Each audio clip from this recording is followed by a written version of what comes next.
Começa agora o programa Transição, a visão espírita para um novo tempo. E hoje, com renovada alegria, estamos aqui com a nossa convidada muito querida, que já esteve aqui atendendo a muitos pedidos, retorna ao Transição. Dona Guiomar, muito obrigada pela sua presença. Sou eu quem agradece e desejo que nesse instante a doce paz de Jesus continue a nos envolver. E a minha primeira pergunta é: por que ser espírita, Dona Guiomar? São tantas as razões, não?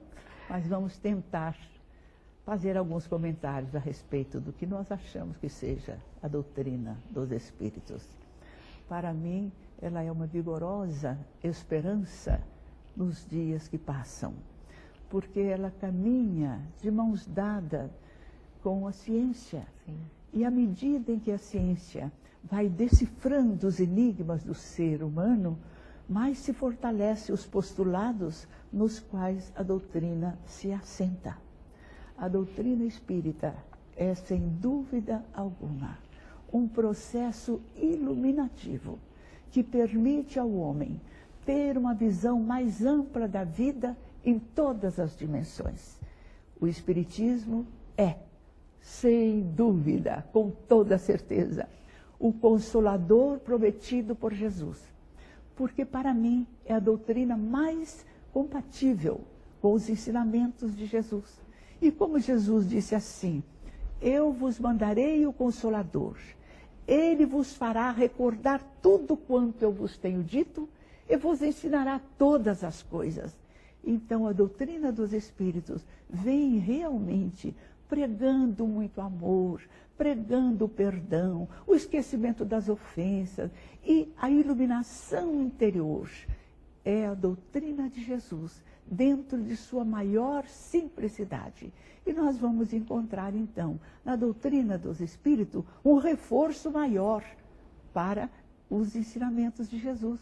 Quando Jesus fala sobre reencarnação, ele o faz de uma maneira muito simples, porque não tínhamos condições de entendê-lo. Mas quando ele disse: ele vos fará recordar todas as coisas, vos ensinará todas as coisas, então surgiu a doutrina dos Espíritos, trazendo ampla explicação sobre o processo reencarnacionista, não é? E na Bíblia nós encontramos tantas passagens que comprovam que verdadeiramente Jesus falou da reencarnação. E a reencarnação, nós podemos saber que era conhecido já naquele tempo, porque quando surgiu João e eles perguntaram: quem és tu? És um dos profetas? És Elias? Não sou. Então, quer dizer, se ele poderia ser um dos profetas ou Elias, estava claro que eles aceitavam a reencarnação. Mas, Dona Guiomar, algumas pessoas dizem assim: mas nós esquecemos o que fomos em reencarnação passada. Isso não é prejudicial para a evolução? Olha, eu vou começar elucidando, contando um caso verídico. Sim.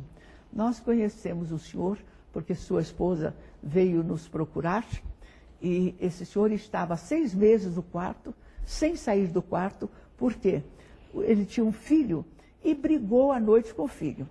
Ofenderam-se mutuamente e no dia seguinte o filho ia fazer uma viagem. Então o filho procurou, estendeu a mão, querendo abraçá-lo, ele virou as costas e não conversou com o filho e o filho partiu.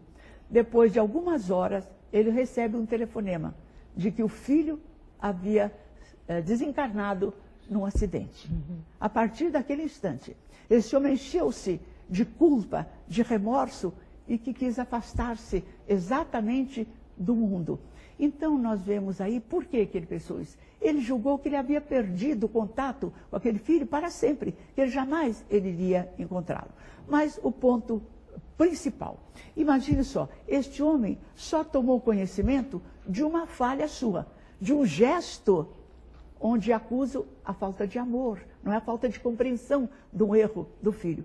Imagine se nós tivéssemos conhecimento de nossos equívocos, de nossos erros, de nossos crimes do passado, porque nós não poderíamos, se nós tivéssemos a recordação, só recordarmos exatamente do que está acontecendo hoje, ou que aconteceu ontem, mas nós traríamos no bojo de nossas experiências, em todas as nossas encarnações, aquele conhecimento. também seria muito difícil, porque nós não temos ainda um amadurecimento espiritual suficiente, nem um desenvolvimento do amor mais profundo em nós, capaz de nos levarmos a perdoar todos os erros indistintamente e a esquecermos todas as falhas. Como uma mãe poderia amamentar um filho, vendo nele o seu algoz, aquele que roubou-lhe tudo, que ficou com todo o dinheiro, que matou o seu esposo, agora renasce como seu filho, ela não teria condição de amá-lo. E como Jesus disse, o amor cobre a multidão de pecados. Por isso que existe a reencarnação e o esquecimento das outras falhas. Quer dizer que não recordando das falhas, é muito mais fácil nós amarmos. Sim. Agora, quando do outro lado da vida a gente percebeu que o nosso filho, nessa última encarnação, foi o nosso algoz numa outra, mas aquele amor que nós dedicamos a nossos filhos vai, sem falha alguma, indubitavelmente, vai cobrir a multidão daqueles crimes e a lembrança desagradável. Vai permanecer mais a lembrança do amor, porque o amor triunfa, porque o amor vem de Deus, não é? Dona Guiomar, esse é um caso que lhe chegou. Eu fico pensando quantos casos a senhora já ouviu, já orientou, já foi médium para as orientações. Há quantos anos a senhora trabalha? Nós começamos o nosso Perseverança há 44 anos. Mas desde que eu comecei na federação, no ano 54, que nós começamos a trabalhar, nos davam casos bem difíceis já. Eu creio que o comandante Armon conheceu a proteção, não minha capacidade, que eu não a tinha, ainda não, hoje não a tenho, eu conto simplesmente com o amparo constante dos benfeitores espirituais. Mas naquela época não tinha nem 5 meses, já casos muito difíceis, ele mandava visitar, aplicar passe, e etc. Então, o meu trabalho começou em 54. Em 54. Certo. E, fazendo aqui algumas contas, em 54 começou o seu trabalho. O Centro Espírita Perseverança. Agora, do Perseverança, 44 anos. Exato. Quantos anos a senhora tem? 82 anos, felizmente. 82 anos. Sim. E continua atendendo pessoas, continua sendo a presidente do Centro Espírita. Felizmente, eu trabalho mais hoje do que eu trabalhava há 40 anos e há 20 anos atrás. O trabalho aumenta a cada dia. Mas Deus tem me favorecido. Muita saúde, muita disposição, muita alegria para trabalhar. Porque a melhor coisa é a gente fazer o que a gente gosta. Não é verdade? Muitos dizem, a senhora é escrava. Mas Confúcio já dizia, plenamente livre é aquele que voluntariamente se escraviza. Então, eu sou escrava do dever porque eu quero. E também outra coisa, a questão da mediunidade. Alguns dizem que com a idade, já que o tema ainda é dentro da mediunidade, que alterações a senhora percebe com relação à mediunidade? Então eu teria que descrever a alteração em mim. Isso. Eu trabalhei muito em desobsessão, fazia questão de trabalhar com a desobsessão, depois dirigi trabalho de intercâmbio e depois comecei no atendimento ao público. Aí eu sentia que o Dr. Bezerra se aproximava de mim, me envolvia e me transmitia o que eu deveria saber para orientar. Atualmente eu percebo que eu vou mais além, que eu capto aquilo que o Dr. Bezerra deseja, sem que ele esteja presente ao meu derredor. Então a única coisa que eu notei foi essa diferença. Parece que eu me tornei um pouquinho mais sensível. Irregularidades físicas, todos nós as temos, não é? Só que eu não temo a enfermidade, não aceito a enfermidade no meu corpo, sou meio arredia médico e medicamentos, mas eu me lembro sempre, quando eu estou assim, meio cansada não tenho cansaço, eu tenho sonolência. Sim. Essa noite, por exemplo, eu dormi umas 3 horas, Então tivemos trabalho até altas horas, levantei um bocado cedo, né? E quando vem, por exemplo, digo, será que eu deveria diminuir? Eu me lembro que o Chico me contou que certa feita um senhor o procurou, dizendo, Chico, eu fui o médico e ele disse que a minha vida está por um fio, Chico, estou abandonando todo o trabalho. O Chico disse, não, meu filho, Emmanuel está dizendo que o trabalho engrossa o fio. Então, como eu quero engrossar o fio da minha vida, eu estou trabalhando cada vez mais, com a mesma disposição, a mesma alegria. Falando no Chico, como foi o seu contato com ele, dona Guiomar? Olha, o meu contato, eu sempre, ainda ontem falei para uma neta, que eu agradeço muito a Deus. a possibilidade de ter tido um convívio muito íntimo com o Chico, ter desfrutado muito da sua sabedoria, da sua cultura, do seu exemplo, porque conheci o Chico assim, fui chegando a primeira vez, não conhecia ninguém, ele parou assim, falou, Guiomar, eu estou vendo a luz de Bezerra em seus olhos. Eu não sabia ainda que seria Bezerra que iria me dirigir. Ainda não tinha o centro. Depois da conversa, ele falou, olha... Isso antes do Perseverança, então? O Perseverança nasceu porque Chico mandou.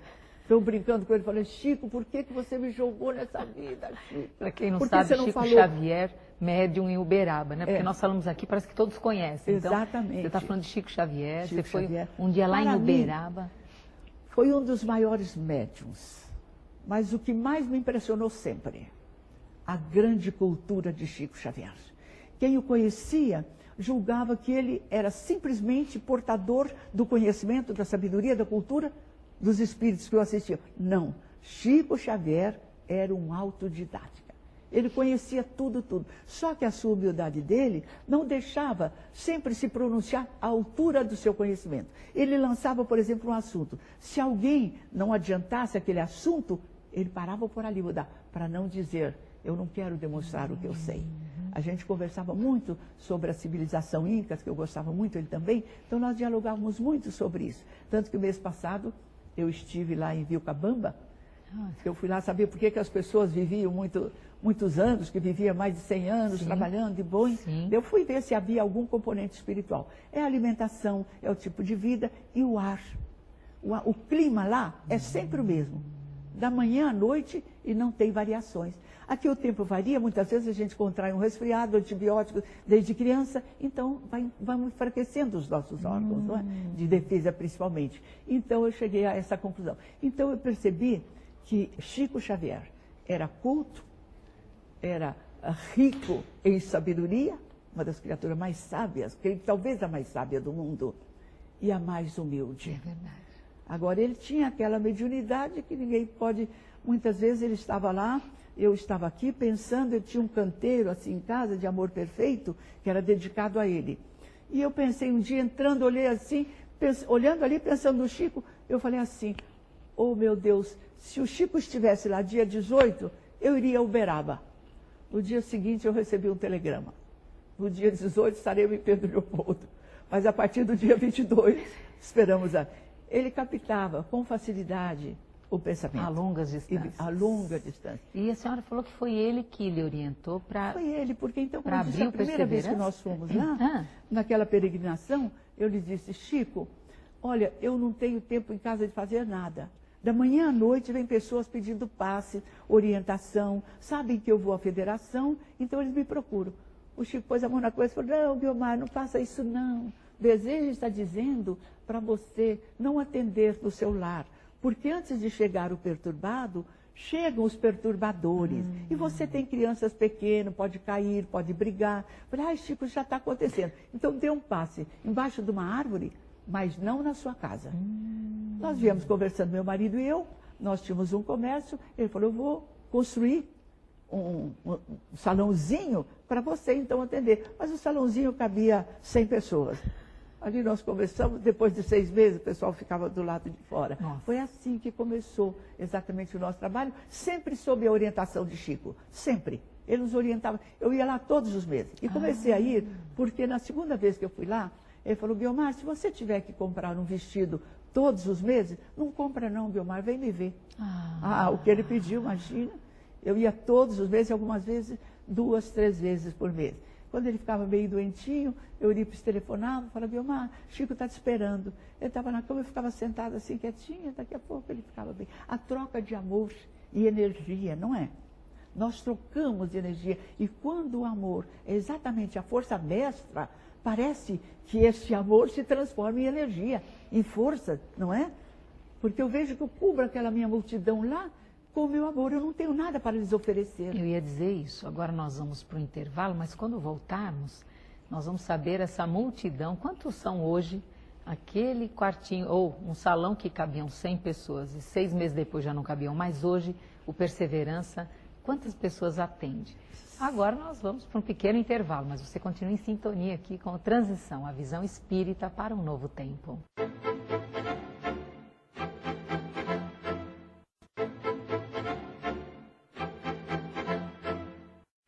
Estamos de volta com o programa Transição, a visão espírita para um novo tempo. E hoje, com a presença da nossa querida Dona Guiomar, presidente do Centro Espírita Perseverança.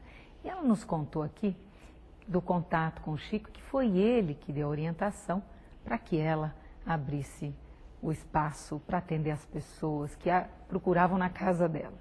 Isso é muito importante. Ele deu toda a orientação, como deveria funcionar. Uma coisa que eu achei muito interessante, ele falou: Guiomar, você vai então ter o seu centro, mas veja bem, não coloque na diretoria mais do que 3 elementos. E é sempre bom que na hora de uma decisão certa, um esteja viajando, o outro esteja com febre. E seja só uma cabeça que mande. Olha só. Peguei aquilo. Não é? E hoje, quantos são os frequentadores do Nós centro? temos uma média de 5.000 frequentadores em cada reunião. Então, são 20.000 frequentadores por semana. Mas, de vez em quando, aos domingos, nós já tivemos 7.800 pessoas. Numa só reunião. Então, aquela semente plantada pelo Chico aí no seu coração deu todos esses frutos. Mas nós não queríamos, nem Chico nem eu. Quando ele falou para eu abrir o centro, eu falei: Chico, mas eu não quero crescer. Ele falou para mim: não cresce não, Guiomar. Certo. Mas depois ele mesmo mandava muita gente me procurar. Então parece que a gente já estava antevendo. É a necessidade que é muito grande, não é? E por que você percebe essa necessidade tão grande? Quais são as razões, os motivos, Guiomar? Nosso mundo está em conflito. Isso. Nós percebemos que a violência campeia, a insegurança medra. Então vem aquela insegurança junto com aquela insegurança, a violência, e a violência também vice-versa. Nós não estamos muito tranquilos, não estamos muito serenos. E eu sempre penso que essa falta de serenidade e segurança nossa, nós temos uma percentagem de culpa, porque nós estamos hoje colhendo o tributo de nossa omissão de ontem. As pessoas se preocupam com a filha do vizinho, com os pobres. Nós só queremos para nós. Então queremos a melhor faculdade para o nosso filho, a melhor alimentação. Mas muitas vezes nós o cobrimos com tudo o que podemos, mas a violência muitas vezes ceifa a vida de jovens que vão para a faculdade e não voltam mais, não é? Então nós estamos colhendo o fruto de nossa omissão. E também percebemos que os tempos são chegados em que a pessoa tem que acordar. Não é verdade? O mundo está numa grande transição, porque esse mundo precisa deixar de ser um mundo de provação para ser um mundo de regeneração. Mas para isso, todos nós temos que trabalhar agora. E qual é a sua visão desse mundo de provas para aqueles que não conhecem o Espiritismo, esse termo da doutrina que é a transformação, a transição de um mundo de provas e expiações para um mundo de regeneração? Fala um pouco sobre a sua ótica desses dois mundos. A minha ótica é que esta transformação, muito embora tenha começado hoje, não vai ser rápido que nós vamos ter um mundo de regeneração. Porque, para mim, há necessidade de virem milhões e milhões e milhões de espíritos. E nós estamos notando que as crianças estão renascendo já mais preparadas, crianças com mais inteligência e também com mais amor. Há crianças pequeninas que elas querem que o pai, em vez de comprar um presente para ela, compre para o pobre. E principalmente no Nordeste, como nós sabemos que lá há muita pobreza, as crianças de nossas creches, 2.000 e poucas crianças, todas elas cooperam. Elas querem cooperar. Então, são espíritos já parece que predestinados, preparados para virem colaborar para que essa transformação seja o mais breve possível. Mas para isso, os lares também têm que se preparar. Porque eu acho que a falta de religiosidade dentro dos lares é uma das razões que dificulta essa transformação do nosso mundo, porque sem aquele referencial religioso, dificilmente a criança hoje, quando a vida material convida a cena sob 1000 formas de prazer efêmero, é fácil para ela seguir esses caminhos. Mas quando há aquele referencial religioso, da criança orar, da criança reconhecer que há um Deus e que Ele nos ouve, nós não estamos a só, mas que Ele também pesquisa a nossa vida e vai anotar os nossos erros. Eu acho que está faltando ainda, para que essa transformação opere, um evangelho dentro do lar. Os pais pensarem um pouco mais nos filhos, no crescimento espiritual de seus filhos. mas hoje está difícil. Os pais trabalham, muitas vezes as mães também trabalham. O pai chega, quer ler o jornal, ou quer descansar um pouco, a mãe quer ver uma novela, e nós vamos descurando de dar aquela orientação. Porque nós vemos, as crianças hoje recebem informações que exigem um diálogo explicativo. Sim. Mas as mães nem sempre têm esse tempo. O dia em que nós tivermos menos responsabilidade material, porque hoje a mulher precisa exercer funções fora do lar, porque a vida está muito difícil. Talvez haja recursos em que esta remodelação no lar e dos filhos venham trazer exatamente a transformação do mundo. E que creches são essas, dona Guiomar, ligadas ao Perseverança? São as creches também Perseverança. Começamos, quando o Meimei nos deu o nome, era creche modelo. Mas eu fiquei tão acanhada, porque quando era creche tão pequena, eu falei, creche modelo não é compatível com o nome. Mas foram crescendo e depois nós achamos melhor que fosse tudo em nome do Perseverança. Então as crianças ali recebem excelente alimentação, nós temos nutricionista, recebem muito amor, porque todas as nossas funcionárias passam pela minha apreciação. Elas chegam assim, eu olho, dou o número condizente ao que o que pode ser aceita ou não, então eu passo, e depois eu fico sempre verificando. Quando eu vejo que uma está nervosa, está meio doente, eu chamo a diretora e digo que ela não está agindo bem. Então é muito trabalho, mas vai indo muito bem assim com esse trabalho. E rapidinho, a senhora falou, são quantas crianças? 2.050, mais ou menos 2.050. Então já é uma parcela para que esse mundo de regeneração possa ser uma realidade aqui no nosso planeta. E como é? Como a senhora vislumbra quando essa transição toda for realizada? Que mundo de regeneração é esse, dona Guiomar? Eu acredito que neste mundo o fator que deve predominar é o fator amor. Porque quando amor existe em verdade, e na base de todas as construções, todas as construções serão seguras. O Espiritismo, ele é para todas as mentes? Ele é para todas as pessoas, dona Guiomar? É muito embora, minha querida, o Espiritismo tenha despertado maior atenção e maior interesse para os homens sábios, cultos, de gabarito, porque você veja aqui no enterro de Kardec, quem fez exatamente o discurso foi Camille Flammarion, o maior astrônomo daquela época, né, francês, e depois o William Crookes, e temos tantos espíritas tão elevados, né, dentro exatamente da doutrina dos espíritos. Então, a senhora entende que mesmo eles tendo iniciado, é possível que todas as mentes entendam o Espiritismo. Eu sempre deixo você falar, porque você falar é uma beleza, é uma gostosura ouvi-la. Veja bem, então, conquanto essas pessoas, e eu noto que é até mais fácil para as pessoas de uma certa compreensão mais ampla aceitar a doutrina. No entanto, ela é tão simples e ela vem constituída com todo o Evangelho de Jesus de uma maneira tão clara que as pessoas mais simples assimilam-na, como nós temos lá nas nossas escolas de médium, até pessoas analfabetas, sim, mas que conseguem acompanhar simplesmente pelo que ouvem. Sim. Então, não é, por exemplo, o grau de cultura que também vai determinar o grau de elevação espiritual. Nós encontramos pessoas praticamente analfabetas, mas com a sabedoria do bom viver, não é? Então, o Espiritismo, por ser o Consolador prometido por Jesus, ele veio armado de todas as condições para abranger tanto a pessoa inculta como a pessoa mais culta, mais civilizada. Então é por isso que o Espiritismo é, sem dúvida alguma, o Consolador prometido por Jesus. E me passa também que cabe àqueles que têm uma maior compreensão decodificar, tornar simples essa linguagem para aqueles que têm mais dificuldade, não é, dona Guiomar? Porque Jesus já nos dizia, bem-aventurados os simples.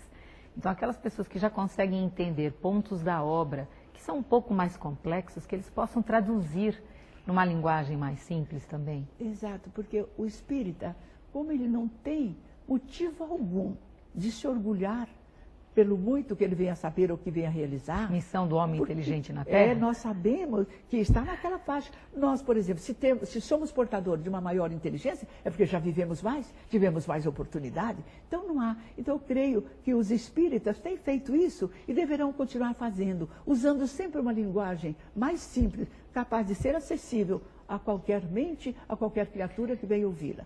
E de aplicação prática também, não é, dona Guiomar? De que maneira tudo que nós aprendemos, nós podemos no dia a dia, ali como a senhora até colocou no exemplo daquele senhor e o filho, quer dizer, com o filho, no trabalho, nos relacionamentos, com a natureza, enfim. Exatamente. Agora, veja bem, tudo isso está impresso na doutrina dos Espíritos, sim, não é? Eu não sei se vai haver tempo, mas eu gostaria de tecer alguns comentários a respeito de Kardec, porque, veja bem, nós conhecendo a doutrina, nós precisamos conhecer o cerne da doutrina espírita. Nós precisamos saber quem é que a codificou, como é que ela surgiu, porque eu já ouvi falar que o Espiritismo, que Allan Kardec era analfabeto. Sim. Ouvi também que ele suicidou-se. Imagine, antes mesmo de que o Espiritismo viesse trazer luz para o seu nome, popularizando o seu nome de Allan Kardec, ele já havia perlustrado a sua estrada dentro do conhecimento profundo. Sim. Ele havia escrito vários livros, não é? Sim. Mas o que eu acho importante é que ele nasceu em Lyon, dia 3 de outubro, não é? De 1804, mas ele estudou em Verdun, na Suíça, e estudou ali com Pestalozzi. E quando ele tinha apenas 14 anos, ele já dava aula para os seus colegas, aqueles que haviam aprendido menos. Vejamos bem, no começo da adolescência,